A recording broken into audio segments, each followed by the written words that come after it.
All right. We've got Charlotte in California. You're on with Jenna and Matt. Hello. Charlotte? Charlotte. That was muted. Hi. There you go. And now you're no longer muted. We can hear you. How are you?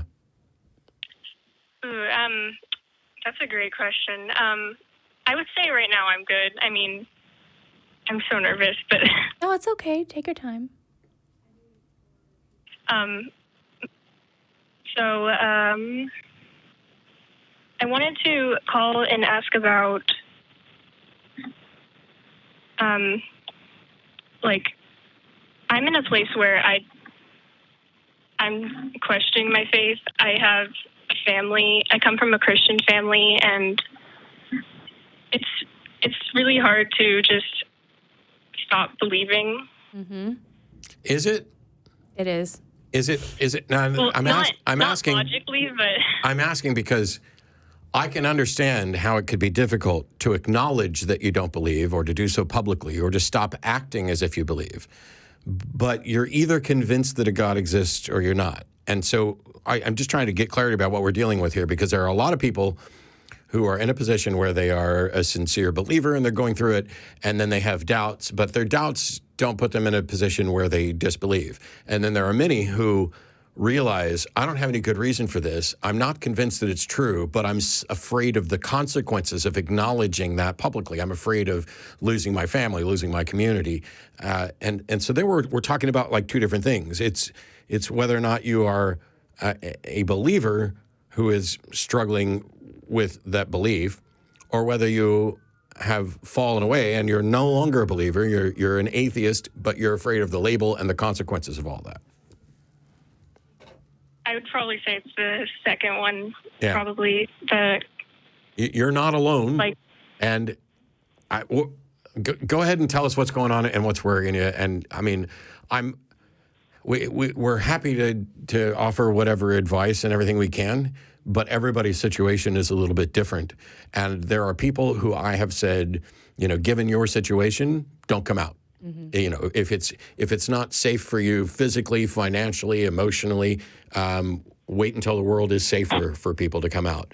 Unlike some people, I think there is quite often good reason to lie, including about what you believe and who you are, if the consequences are so dire. But I don't know your situation, so help us out here. I think it's really hard for me because I'm just like the type of person that feels like I have to be an open book, and I love being honest with people. Mm-hmm. And I really don't handle stress well, and I'm in such a stressful situation. It's my freshman year of college, and I've just taken up so much responsibility all at once. And then I've also questioned my faith, and then questioned my sexuality, and I don't know, I feel very my family wouldn't, I don't know if, maybe they would still love the person that I've become, but I don't know if they would, I don't know if they'd be disappointed, or I just feel like kind of like an outsider amongst the people. So you're in your brought up with. You're a freshman in college. Are you going to college in the same town vicinity as the rest of your family? Yeah, I live at home. Okay. What's your question? Because there's several different directions we can go. Or what are you hoping for? I mean, I think that, I don't know, I don't really know what to do about that feeling of being unloved, and I don't know if this is a bit of a different direction, but just the idea of being in a place where I can't just in those moments of weakness where you want to just cry out to God or pray. I don't have that anymore. Do you want to hear my experience? Because I went through this about a year ago. Yeah, I'd love to. I was lucky that I had a community here, the ACA. Actually, it took me about a month to get here, which a lot of people are like, oh my God, it took me a lot longer to come. But But I was like you. I needed help. I was seeking for something to help me, and I was looking for answers. And I think that it was actually the religious upbringing that got me to look for these answers, because I was told that there's a right and a wrong and there's an answer for everything, and you just have to find the correct authority to tell you what it is. And so I was like looking for this answer for everything, and then I was like, wait a second, there isn't one. And then that just completely blew my mind, and it scared me. And I'm going to be completely honest with you, the way that I came out, I've lost a lot of family members. At this point, I mean, who knows? They could come back. That's the thing, is you could disappoint someone and then they could come around, or you could not disappoint anyone and you could find out that they're the kind of people that you hope that they are. But you really don't know until you do it, and you just kind of have to gauge for yourself. Look up personal experiences, like people who haven't come out and why, people who have come out and why, and just kind of weigh the odds for yourself, because there really isn't an answer that we can objectively give you. Does that help? But there are people you can go to. There are places you can look. So Greta Christina wrote a book about coming out, and she interviewed quite a few people. And while many of them who came out went through incredibly difficult times, literally only one person of the group that she interviewed regretted coming out and wouldn't do it. It's one of those things, you know, it's similar. It applies similarly. We talk about it as in a coming out, and you mentioned, you know, questioning your sexuality and everything else. There's this notion, I don't know your family, and I don't know what they're willing to accept or not. But I will tell you that there's a general view in society that when you're off at college, even though you're living at home, when you're doing that, this is a process where you're graduating into who you're going to become. And people expect some exploration. They expect, this is why there's the tired old canard of, you know, I tried that in college or whatever. I've been there. I kissed a girl in college or whatever else. I don't think that, you know, depending on how strict or how fundamentalist their particular views are, I don't think that there's much to worry about initially. But also, you don't have to tell anybody anything about who you are. You don't owe anybody an explanation. Yeah. You should be free to explore who you are. And even for the people who believe in God, didn't God give you free will? And if you're off sinning, aren't you just exercising that? But at the end of the day, it's about finding out who you are. Because it sounds like many people, you had a life that you didn't view as sheltered, but which may have been. And now you're in college and you're finding out there's a whole bunch more about the world and about who you are, because this is where you get to figure things out about who you are. And so challenge yourself, be open to experiences, be open to make sure that you are guarding and protecting yourself. And that means not only guarding and protecting yourself with regard to, you know, threats around campus or whatever else, but in personal relationships, and that includes with family. And so for you, it may just be a matter of, like anybody who's asked me about coming out in the last 10 years or so, I always tell them, I think it's a huge mistake to do get everybody and sit them all down and say, hey, I've got a big announcement, and, you know, come out that way. Instead, just gradually be who you are more and more openly and honestly, because that allows people to become comfortable with, rather than being faced with a massive change and an announcement right off the bat. It lets people become more comfortable with who you are. They're going to eventually ask questions, and you can say, honestly, I'm not really sure what I believe. I'm thinking about things. I'm exploring things. I'm confused about things. And there's a massive amount of stress on me because I've got an entire, you know, class load with school, and maybe I just don't have time to dig in on studying the nuts and bolts of what religion we were raised with to find out if I still accept it. Maybe that's something I'll come back to later on. There's a number of different avenues. None of them require you, and you're never obligated to give somebody an account for who you are. We'll ask one side question. Are your parents paying for your college? Yes. Don't tell them. Till you're done. Yeah. I'll take all the hate mail in the world for people saying that I just advocated someone to lie for financial security. Yes, I absolutely did. Because if I've seen parents who will continue to support their children and love their children when they come out, but I've also seen people kick their own kids out of their house where we had to relocate them. And that is such a heavy financial burden and risk that it is far better for you to, at some point, you're going to have to make a decision. At some point, you're going to have to say, is it more important for me that people love me for who I am and that I recognize who I am and I'm okay with it than it is for us to maintain decorum and in our relationship? Whenever that is, go for it and find yourself a community, find yourself a secular student alliance, find yourself a group. But if you, when I said at the beginning, if your health, life, financial situation, emotional situation is at great risk, I think there's absolutely nothing wrong with you continuing to represent yourself one way as you explore this, because it's not like, you didn't call in and you say, I'm a secret atheist and I have been for years. You're not even sure necessarily how to label yourself. So why would you sabotage everything that you're working for and create more stress and strife? If you want permission from anybody to just lie and focus on you and focus on school, I hereby grant you that permission. Yeah. But also on a slightly lighter note, you might find out that there's more people in your family that don't believe as well, that haven't come out for the same reasons that you haven't said anything yet. Also, you can try to make it fun if you can. Like, this means that there's a whole new world out there that you get to re-experience, and there's a lot of really cool stuff that I'd never imagined because I was so locked into this see no evil, hear no evil, miss life, everything. You know what I mean?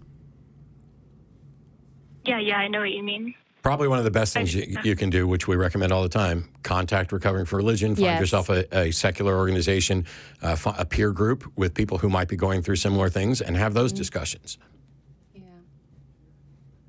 Yeah, I think also a huge factor is just, I don't know, the emotional connection to religion. And like, just this morning, my mom was watching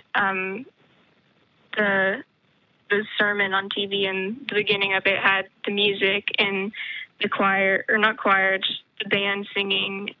And I don't know, I felt emotional, and it made me feel even worse, I guess, because that's what it's supposed to do. That's what it's designed to do. When I was a Southern Baptist and I stood in church and we sang, I would feel what people would describe as the Holy Spirit. A sensation of elation, goosebumps, shivers, a warmth, this emotional connection. Music does this. Community does this. The group cultural experiences do this. What religions have done is they've co-opted the things that make people feel better and that make people feel connected, and then attributed that to a God. And as it turns out, I've had those same experiences in entirely secular circumstances, and not just like drug-induced or sex-induced, but secular music, secular art. Don't beat yourself up because you felt something. Don't reach a conclusion that because you felt something, therefore what people are saying about what you... Because the only reason I thought it was the Holy Spirit is because everybody around me was saying, oh, it's the Holy Spirit.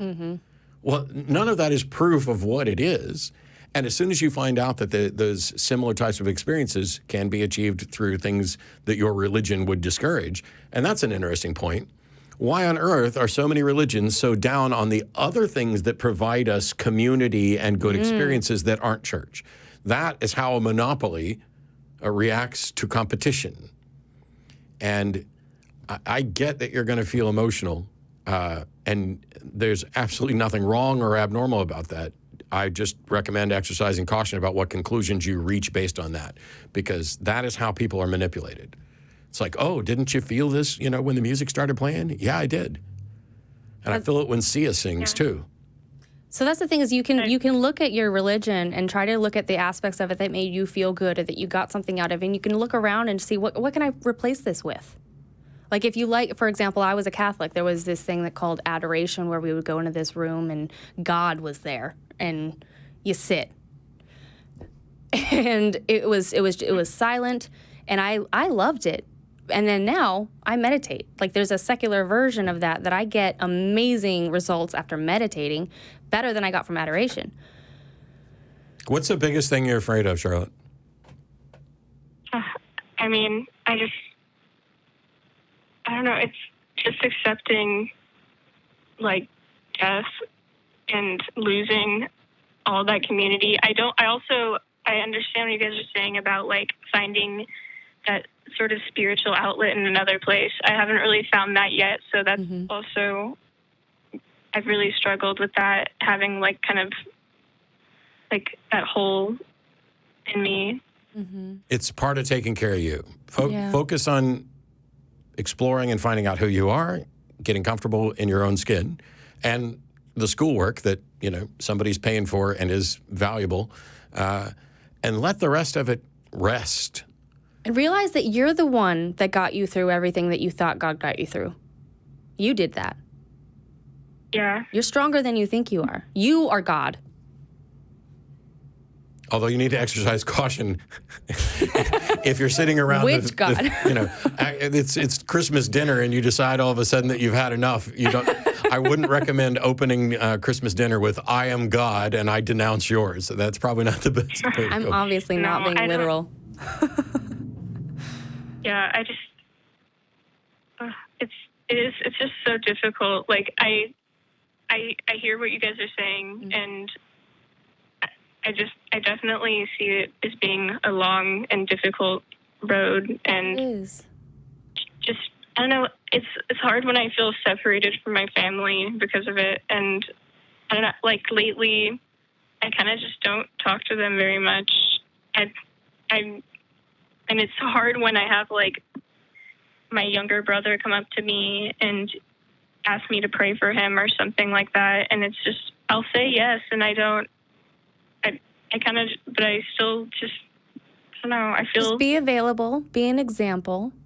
Be available if they have any questions, and just show them that you love them and you're there for them, and you're not any different than you were before. You're the same person. I'll tell you this: in many situations, while certainly religious parents are concerned about the faith and beliefs of their children, they're far more concerned with, is everything all right? And so as difficult as it is, if you put yourself in this position where you're speaking to them less and less and you look and appear more guarded or defensive, their mind's going to go to all kinds of places about what's wrong or what's changed about our daughter, or what's going on. You'd think so. Yeah, it didn't happen with me. I would have thought that they would think like lately that something was really wrong. Like just like a week or so ago, I had to leave a class because of heart palpitations. Like all of this, the compounded stress of like feeling like an imposter and hiding all these things and having so many thoughts, and then also school and stress. It's been so much on me, and I already have anxiety. Are you in counseling and treatment at all? I've seen people before, and I haven't been to a counselor in a really long time, like a couple years. And I keep asking my parents, and I think they just see the failed example of me having gone through it and it not worked. Yeah. And say, oh, it didn't work, so. But, do they have an alternate suggestion? I mean, is it like it didn't work, so just pray, or is it just like it didn't work, so we're not doing that? I mean, I've also seen a hypnotherapist, and I don't know if what you guys would think of that. As I'm incredibly opposed to hypnotherapists because the record shows that. Well, first of all, hypnosis is essentially two people agreeing to play act. I'm not going to sit here as if I'm an expert on the therapeutic aspect. It's just that I know that it has been misused many times. That's how we get to, false memory syndrome and past life regression, all this other stuff. I will partially retract my don't tell them guidance there, because you're in a situation where not telling them is adding stress. And the stress seems to partially be based on the possibility of what might happen if you do tell them. And so I think probably the first thing for you is, we've mentioned recovering from religion, but probably more importantly is the Secular Therapist Project, to reach out there and see if you can find someone who's going to give you good science-based counseling tips to deal with your issues. And when people push and ask for you to engage in conversations, you are always able to just say, I'm not in a good headspace to do that. I'm not comfortable talking about that right now. Let's just shelve that and deal with it some other time. I need some time, some space to do this. You've got to take care of you first. Absolutely. And getting through college, getting through today. That's the thing. Getting through today is the most important thing.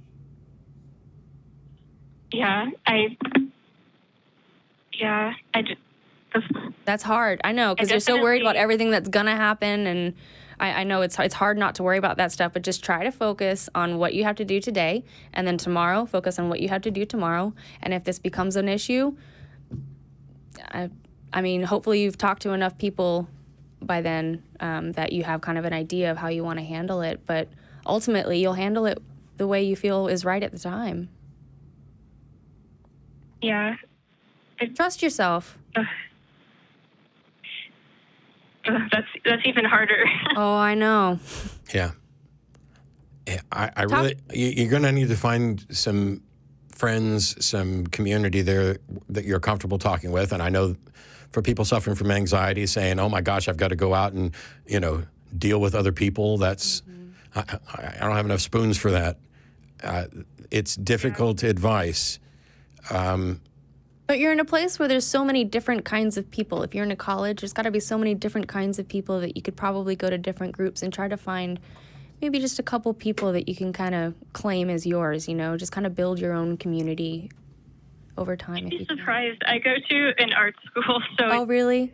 It's a lot of like-minded people, but okay, definitely but at the same time, like, they're the same sort of people, and most people are like skeptical, and that's good. most people are accepting of almost everyone. My friends, I think, are part of the reason why I've been able to like come to terms with things, because I feel like I have them, and that they'll always understand, and they can be your family too. That's great. Yeah, building. All of us would like to be loved and appreciated for who we are, right. and nobody wants to be fake. Most people, are a little bit chameleon-like at different times. You're gonna, it's not even a matter of dishonesty. It's a matter of adaptation. Yeah, but also keeping the peace, I guess, is sort of thing. When I talked earlier about how I was different talking with my grandmother, or I was different talking with my mother than I would be generic person on the phone. Mm-hmm. I tell you what, we talked about a lot of stuff, and there's a lot of avenues. I hope that you find this useful, and that it helps you become more comfortable with the decisions you make. But by all means, you can email us at tv@atheist-community.org. There are people on the Discord server that you can potentially talk to. But at least reach out. If you make a decision or something fundamentally changes, if you discover something important about yourself and who you are, you find something that was beneficial to you going through this, call back in and share that, because you're not the only. There's 1,000 people sitting out there right now listening to your story and saying, that's me. Mm-hmm. That's me right now, because it was her a year ago. Mm-hmm. Yeah, I mean, just thank you so much. It really helps to have, I don't know, hear from someone, especially having watched the show, and like help. I mean, I feel like the show has helped me kind of open my eyes towards religion and look at things in a different way.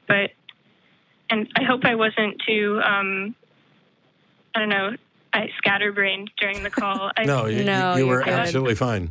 Also, as a side note, so nervous. I was literally shaking. Oh, it's okay. It's okay. It's completely normal. As a side note, on Thursdays, the Atheist Community of Austin produces a show called Secular Sexuality. Yeah. That might be worth calling in and talking about, especially as it relates to the issues that you were having with, curiosity about your own sexuality or whatever else. Yeah. They're really good, too. Great resource there. You get to talk to V. About that. Mm-hmm. Yeah. We produce a whole bunch of shows. It's called Secular Sexuality, and it broadcasts live on Thursday nights at 7. And I don't know, Mark will probably put information up, not on this screen, or maybe on this screen, but at least down here. You can also email tv@atheist-community.org, and we'll do a better job of getting people information. But thanks a lot for the call, Charlotte, and I hope that you get some peace and less stress, and that it all works out. Good luck with everything, Charlotte. Thank you so much. Have a wonderful day. Thanks, you too. Okay. It's Two calls in. It's the Help People Day. Yeah. And that's good. Yeah, So I like it. Atheist Community of Austin is a nonprofit educational foundation serving the separation of religion and government. And, while we'll talk about, atheist normalcy and secularism and skepticism and humanism, one of the things is that the Atheist Experience, this show, has been on for 23 years. Wow. I think I've done it for 15, something like that. And the perception of this show from a lot of people, because they've watched clips, is, some theist is going to call in and Matt's going to yell at him and no, you're done, and hang up. And or it's just all about arguing about God. We're just arguing about God all the time. Why do we got to keep arguing about God? Isn't that a dead issue? Or you can't prove a negative or whatever else. I'm proud of the fact that the Atheist Community of Austin is producing content that goes beyond just a call-in show where we argue about people's beliefs. Not only do we have the Atheist Experience and Talk Heathen, which was on earlier, Atheist Vanguard that was on between, but Secular Sexuality and Truth Wanted and a number of other shows. There you go. Yeah. There's Thursdays at 7 p.m. The phone number is 512-686-0279, the exact same number you would call into this program, and it streams out on Thursdays.